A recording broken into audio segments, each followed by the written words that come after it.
Nerves begin to rise now as the players are running low on options, especially the ones in the lower half of the leaderboard, which will be dropped down to the lower bracket tomorrow if they don't end up getting that victory royale. But anything is possible. Mini Miner said it. From dead last on the leaderboard to a victory royale and a golden ticket to the grand finals. That's what I love about this format.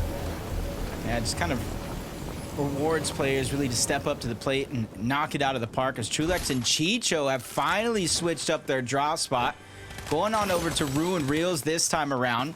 Still contested though. They're just hoping this is a much different fight, and it already looking like Trulex getting the first knock, and with Chicho having a good loadout for off spawn, I feel like they're going to close in on the distance and close this fight out quickly. Turns into a 1 versus 1. Both players have a duo knocked down.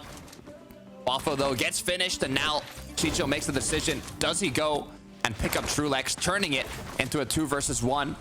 Or does he continue the aggression and try and find the elimination? The opponent is not going to let him pick it up. Aggression is the only option, and it pays off.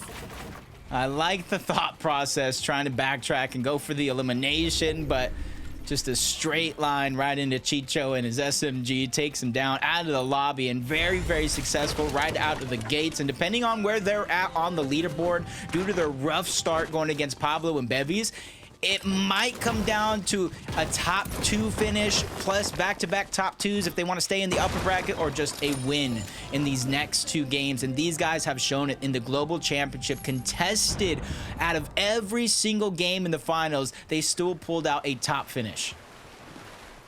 Curious to see when we see Kiddo and Kiro what's happened in terms of eliminations. Do they have 0? Has there been an engagement? As so far, it looks like they are just focused on looting. No elims on the board. Curious to what is happening in the surrounding area as they continue to kind of just rotate through here. Yep, Teeny taking down Ryzen and Sky Jump. 2 players down immediately, and I think everybody's still kind of wondering. The 8 mid kits on the Kiro. He just kind of got pounced on, I do believe. Lost those med kits, and a huge opportunity to win that last game. And you can kind of see Artem at the bottom, Snazzy Pody side towards the top. Kind of separated. So an opportunity for a 2v1 if they want to drop down, but they also leave themselves very, very susceptible to shots. And only if they knew it was just a hyper SMG. It's not going to do too much damage. It's not going to do too much unless you get up close and personal. So as right now, both duos kind of look around, figure out what the game plan is, whether it be continuing to farm up or getting those tags needed to keep pushing on through. As Artem now is just one quick shot away from being knocked down, but he can put aside connected in time. It looks like no, he cannot. Or yes, he can. There it is. That's 1 knock. 2v1 now, Jacob. Tables have turned. Yeah, that was Snazy on the other side. Kind of using the shots in tandem to go for the knock, but it's Uguay and Tino on the other side trying to close in on the distance.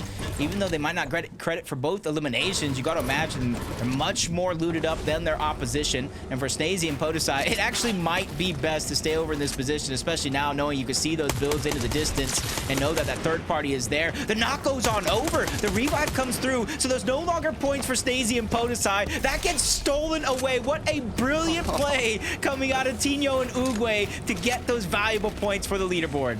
They said that elimination is ours. Uguay now to Gino, racking up those points earlier on. And look at their loadout as well. Already have a legendary Nemesis AR, Grapple Blade, Hammer Pump. I mean, yeah, I'm sorry. I don't know how their opponent here is going to come out on top in this situation. Quick cleanup, 2 elims on the board. And now you can even see on the mini-map, a third party could be looking to take some shots. I wonder how long they were following across, but a fight that I feel like everybody's been invested in since game 1. Pink and Vico, Kiduo and Kiro. And they kind of traded off being able to get this forecast tower underneath their control. Last game went to Kiro and his duo. And you can kind of see them toying around with the idea of disengaging. It almost looks like it's going to be a fake out with one of the teammates still up above. One of them's kind of acting like he's running away. And I think Pika Vico knows somebody might still be around here. So they're being very, very careful not to get caught off guard. They know, and Kiro has been found. If they take this quick enough, it could be a 2v1, but Kiduo has made it back in time. The good news for Pink and Vico is they have that HP and shield advantage. The bad news is they haven't got that knock yet, but they look like they are under control. And you can see they drop immediately down low. For them, it's not high ground that matters here in this fight. It's keeping control of the NPC that spawns with the forecast and the ability to grab it right away. So Kiro and Kiduo are going to have to fight from the top down if they're looking to push Pink and Vico out. A lot of shots being traded off. Nobody really finding any success so far.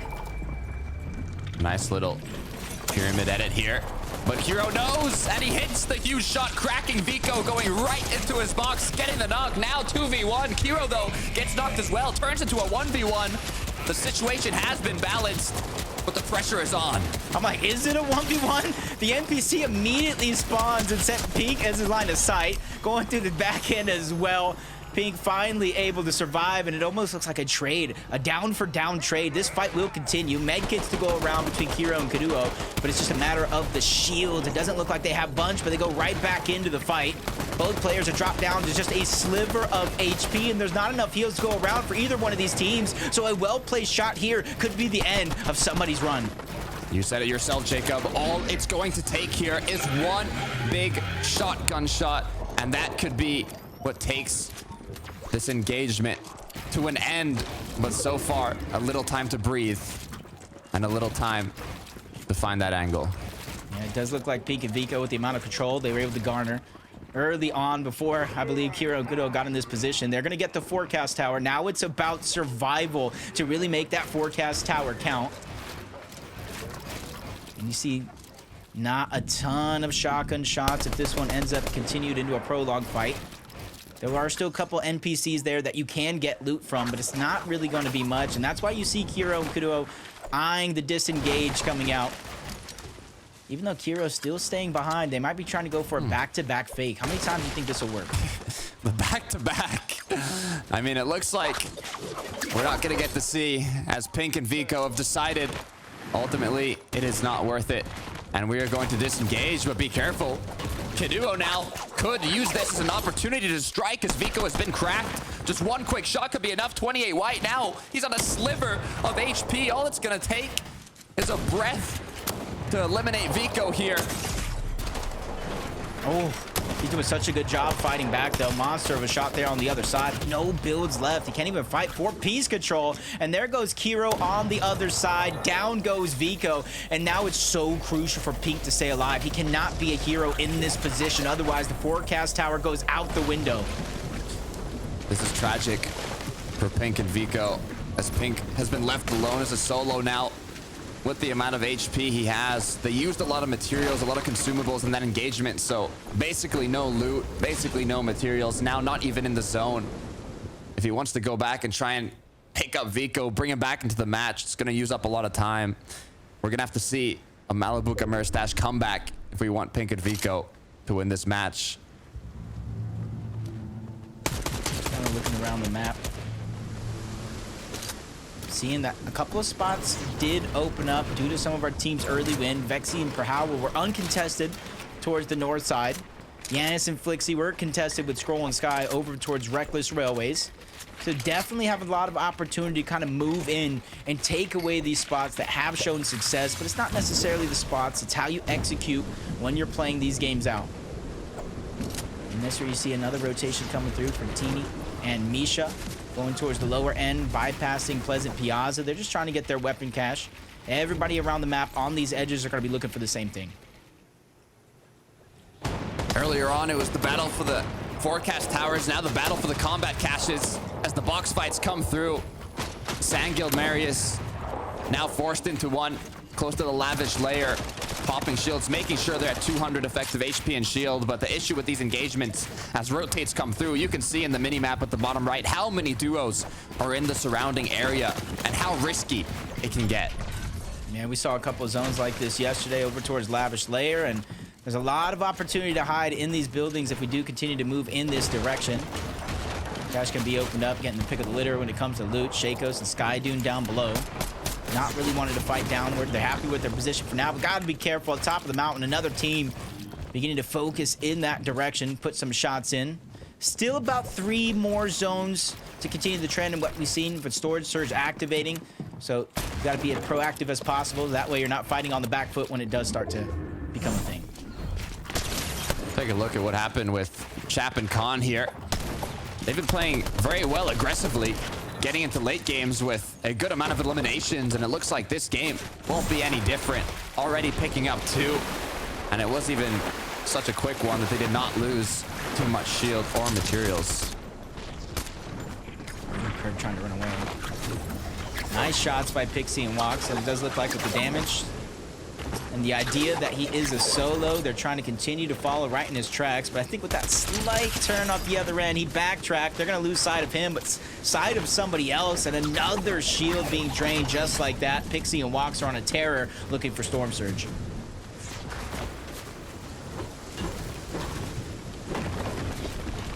"40 seconds left till 4th zone appears." You can see that this could be the option. Once they hear those shots come through, they know they have the potential to make the third party happen. And this is incredibly dangerous for Curb and even the other duo in place. As long as they stay together, this could be enough.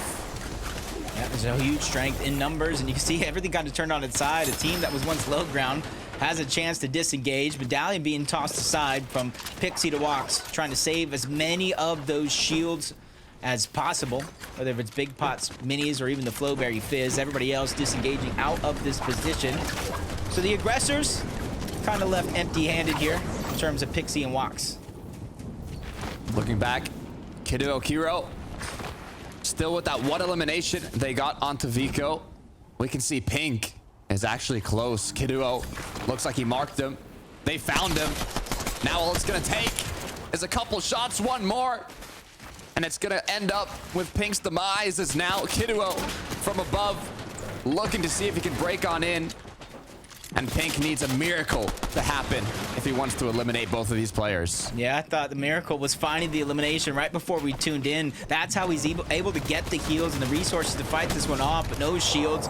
About 50 HP. Kiduo returns to get revenge for stealing their forecast tower, taking down Pink, taking down Vico earlier on in the same game. They strike again, and you can see they're towards the backside of zone, even though they need the heals. With those EMP grenades, it's almost like an instant fishing rod with a lot of these fishing spots. All the fish instantly come out, floppers, small fry, and shield fish. Trying to think if Khan and Chap here are sitting here because of the spare loot, or if they want a duo to kind of wander on in, thinking that they can find some spare loot, would find a duo waiting for them. They are on the east side of the zone here, close to Lavish Lair, a bit more up north on the map, so I don't think there'll be as many duos rotating through here. They should have quite a bit of freedom in terms of rotations. Rotini and Misha, though, a lot more south by the Pleasant Piazza, and you can see more duos in the surrounding area here, but it opens up more options as well to take those shots, although they do already have 2 eliminations, so not too much pressure on their shoulders. Not much at all. You can see them just kind of rotating on out, ready for the next stage of their journey. But Veno seems to be under pressure. 2v1, Tayson trying to catch up. That's Jerdy and Nipsey on the other side. Finally, they reunite in the same box. Medallion being passed over. Medkit is going to be used next to try to get him as healthy as possible. And almost a lost opportunity by Jerdy and Nipsey by letting this one go for free. But you know as well as I do, sometimes the risk isn't necessarily worth the reward. Go down early. In these reboot style rounds where it's win and you're in, and with only 2 games left, those opportunities are quickly going out the window.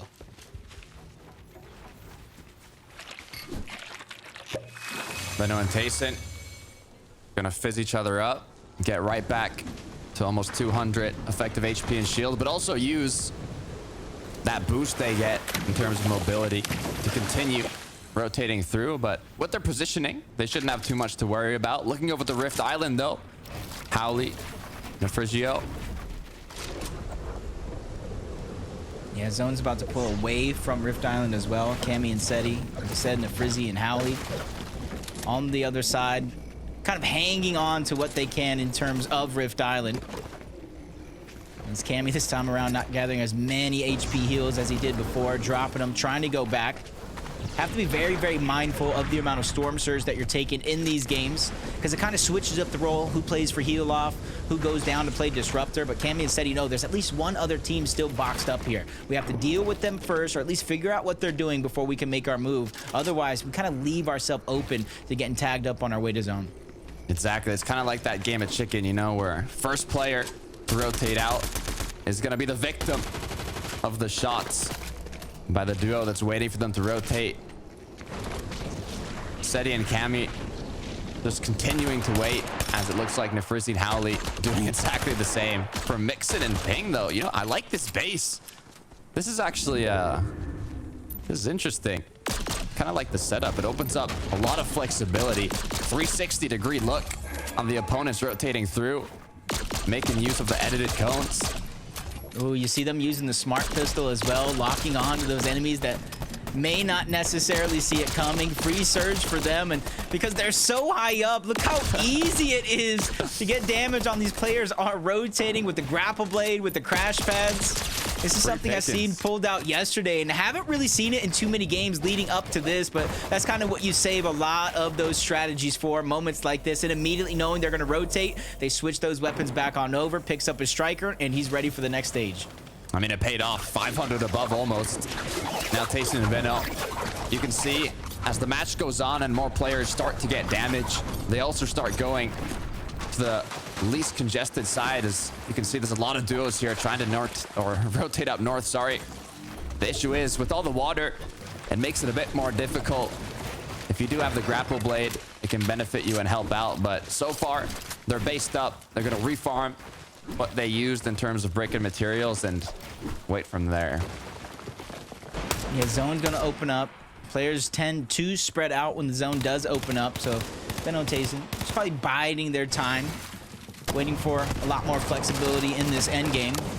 But Misha and Teeny, they're going up against a whole nother duo. They're ready to get aggressive, break into the box, but it's only Misha who goes down. But a lot of damage being done. Both players drop to about 50 HP. Well-played shots from Teeny. He can still win this, but pulls out the AR at the worst possible time, trying to break the pills. They edit in and take him on out. Misha, Teeny, they go down here in game 4 and basically leave it all on the line in our final game of the day. Fishy Nitrox coming out on top in terms of this engagement. Now full materials, but have a rotation to do, and there's already so many duos that are boxed up in the zone. They're gonna have to be pretty cautious when they start moving on in. Eyedrop's Nebs, one of the duos that's already based up, looking around. We'll see now how much damage they're looking to do. With only 14 above, they are not safe at all. They almost welcome moments like this where teams begin to shoot shots in their direction, because at least it lets them know who's willing to take that challenge. You see him building up the other side of his cover, knowing that this is where it's going to take a lot of his primary focus, give himself more space to work with. 44 above isn't much, but at least they're progressing upward when it comes to Storm Surge.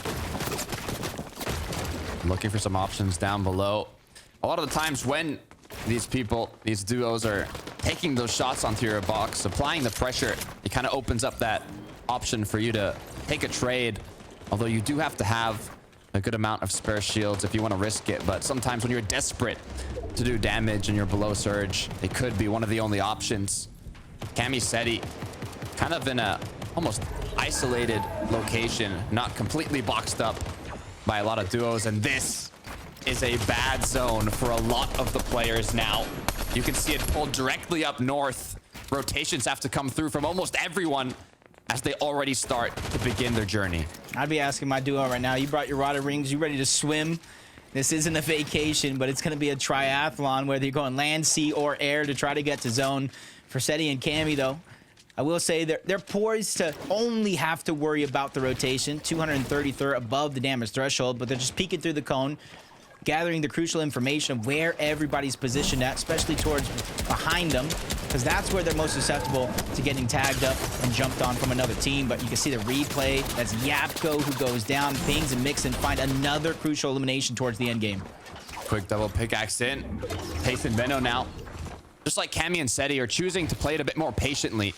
Watch what duos rotate through, see if they can kind of follow behind one it opens up the opportunity for free tags, but also just to follow the builds as they continue to rotate. But you can see Marco's ready as he's looking behind, making sure nobody is inside of his tarp. But now the grapple blade comes through, and you're kind of just rolling a dice here, hoping that nobody lands a sniper shot on you. And it looks like for Tayson and Veno, they've rolled a 6. Man, perfect. Instead of settling for any position down low towards the low ground, it looks like they found an old base, gave themselves some elevation up this mountain, which gives them flexibility. If the zone goes up, they don't have to expend a ton of mats to make it there. And if it goes down, they can stagger themselves and jump on another team's builds and elevate themselves even higher.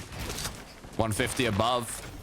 It's good for now, but not enough for the rest of this match. You can see now there is a side of the zone that's opened up to the duos that have already positioned themselves where the zone pulled. But for the players down below in the water, in the crevices, all the pressure from above is just gonna get to them as iDrop finishes it off, picking up that last elimination. But the duos are still taking shots. Is it worth it to stay here, iDrop? You've already got a bit of loot. You gotta make a decision. Yeah, can't get greedy here. We've seen that happen all too long. The extra shot comes in, the shields go out, 18 HP. Both of the shield fish being used, but the focus is going to continue. Fishy on the other side, a whole nother team, and even a third at the top said, I want to invite to this party. Marco and Vision Bro are going to be the ones pushing in, though. They're ready to end it. They said, hey, enough damage has been done. This is our chance for some free points.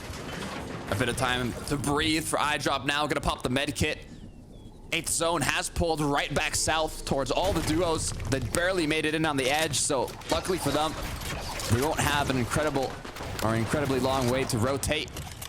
Trulex Chicho now back in the game. 134 above and on a good elevated position. Hey, if their history says anything, they can be contested, they can have some rough games, and they can still win back-to-back games in a finals. But in this time, they only need to win just one. Bevy and Pablo, they were their opposition through most of the day before the drop spot did get switched up, but it doesn't seem like they're any healthier than they were before, falling down the Storm Surge threshold, but at least it's only 6. They just need any kind of shot to land on a player. Even a grapple blade onto another player will get them above the Storm Surge threshold. No shield, 6 below, desperate for something to happen. The good thing is they do have materials to continue tarping, continue kind of putting themselves in that position where they don't have to go directly into a box and risk it all. And for other players who have a better position and have more freedom. Yeah.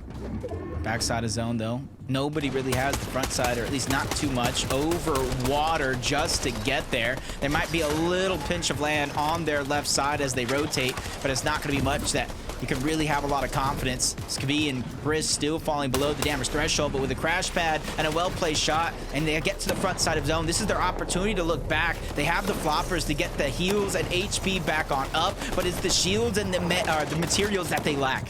Chaos unfolds. The rotations drop down to the water. I hope you know how to swim because you're going to need to. Bevies with 5 HP now to work with. Has to pop the med kit. Is going to be forced to play back onto zone, but there's so many duos. He is not safe as now Pablo has been left alone. Kovacs distracted him on the low ground. Skabi and Haris just kind of bursted in that box, taking him down when he least suspected it. Pablo's just flopping around like a flopper on the low ground, just trying to survive, but another person breaking into the box. That Shaco's piece control goes on over, and Pablo goes down. Another run ended, and another team who leads it to the last game. Camiseti close to second height. A layer which opens up opportunities to shoot down below, and the ones on height, it's Chap, it's Khan.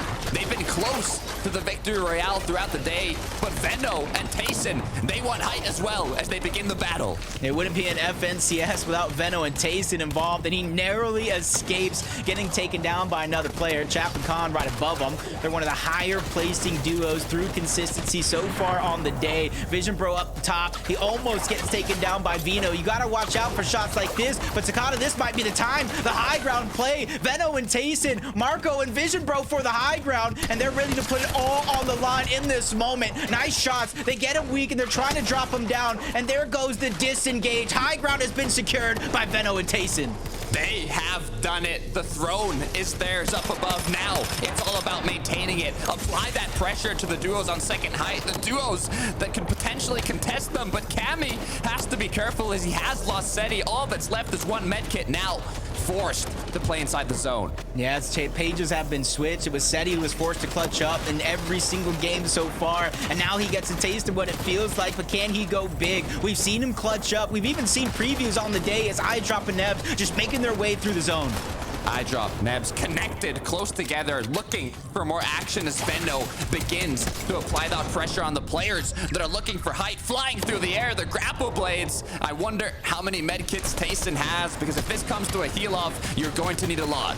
Yep, either that or kind of drop down low at the perfect moment. Chap goes up, and he's ready to challenge at the end game, but he goes right back on down. Veno with a huge defensive play to save the day, especially on his IGL Tayson, who possibly has the medkits, and another elimination for Veno, and another one. Count him up, knock him down. He is going off. Veno is on fire. Elim after Elim, 6 total Elims. Now Pink and Mixon crawling through the dirt. 3 medkits. They want to play a heal off, but with Nebs going up for height, getting cracked as well, Veno is not letting anybody touch Tayson right now. The next step is to drop down and continue the chaos below. It's theirs for the taking, but Veno is going to stay up. It's Tayson who drops down low. No heal off, no problem. Veno and Tayson take it by force. That is why they are the veterans that we know. Veno and Tayson securing the VR. They said, we don't need a heal off. We don't need med kits, going right for the eliminations and qualifying themselves to the grand finals. I hear